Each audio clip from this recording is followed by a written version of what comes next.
função social dos contratos. Eu não vou adentrar, então o professor Cristiano vai nos fazer uma exposição amanhã, mas eu desde já tenho a opinião de que o grande sentido da função social dos contratos ele está muito mais vinculado ao direito empresarial do que propriamente ao direito. Embora, sem sombra de dúvidas, a preocupação, nós vamos ver que no direito civil, o princípio da autonomia privada, de uma maneira geral, pode ser mais rigoroso do que no direito empresarial. Sobre a função social, sobre a boa-fé, eu só gostaria de lembrar um artigo que muitos dos colegas aqui conhecem, que foi um artigo talvez um artigo que foi muito citado na nossa jurisprudência, foi escrito pelo professor Judite, comentando 4 decisões do ministro Rosário.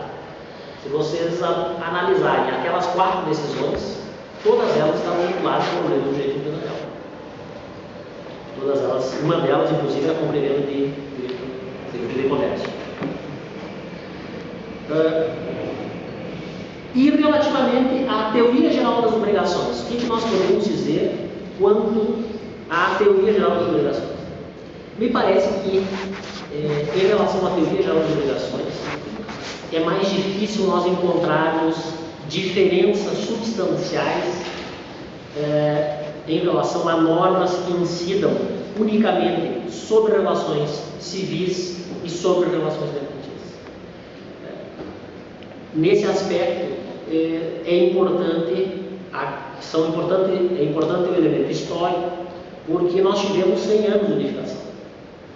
Pelo menos 100 anos, ou seja, durante o advento do Código de 1916, dada, em certa medida, a pobreza do Código Comercial ao disciplinar as modalidades das obrigações e mesmo o inadimplemento e as consequências do inadimplemento, nós não vamos ter um grande regime de uma diferença normativa substancial.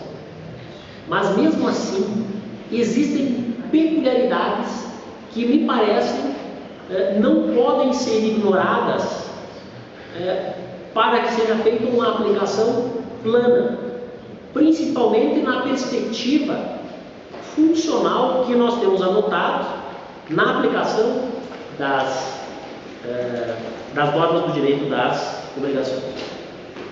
Uma diferença fática, desde a identificação dos danos, por exemplo. O inadimplemento para o empresário tem consequências completamente distintas. Veja-se que o inadimplemento de uma obrigação produz efeitos quando ele é credor, produz efeitos para o empresário relativamente ao seu capital de giro, a própria ideia de manutenção da sua atividade econômica pode ser colocada em jogo, vinculado ao inadimplemento. Em segundo lugar, se um empresário é devedor e contra ele é lavrado um protesto, ele fica sujeito ao regime da falência, enquanto no âmbito das relações civis não. E aqui, pessoal, é um ponto que eu gostaria de fazer um pequeno parêntese para dizer que essa minha análise é uma análise muito mais descritiva, investigativa, no sentido de tentar entender realmente o que significa essa obrigação, até do que propriamente propositiva. E não há nenhuma concepção ideológica relativamente a isso. Inclusive, se nós formos analisar, falando em falência, se nós formos analisar o direito comparado, em especial o direito falimentar norte-americano e o direito inglês, nós vamos ver que o Instituto da Falência e da própria recuperação judicial, a cada dia que passa, tem sido estendido. Na crise de 2008 foi estendido ainda mais para os consumidores. Talvez no Brasil, estender o regime da falência e da recuperação para os consumidores seria uma solução melhor do que a atual proposta de lei sobre superendividamento. Então, a contribuição que o direito comercial historicamente deu para o direito privado, me parece que continua.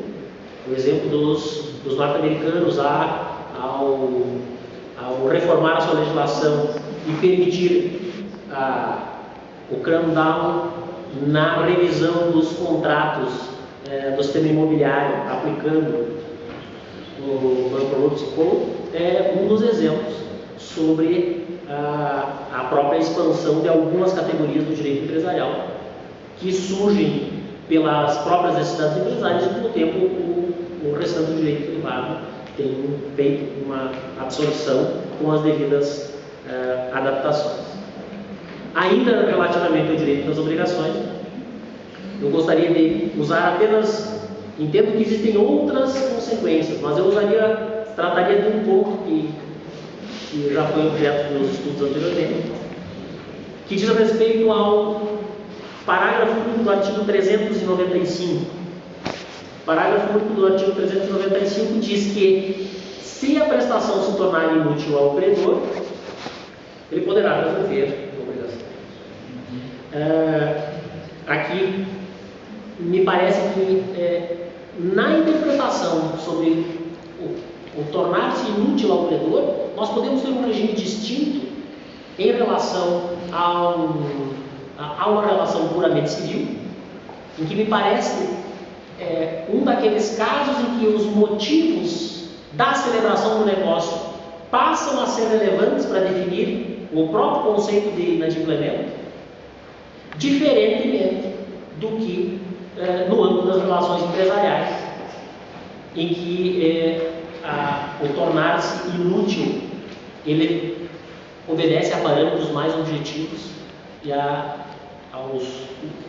vinculado aos usos costumes e mesmo sujeito aos efeitos da boa-fé subjetiva. Ou seja, nós temos critérios mais objetivos para a verificação de em que situações a prestação se torna inútil ao credor, diferentemente das relações civis em que os motivos da celebração do negócio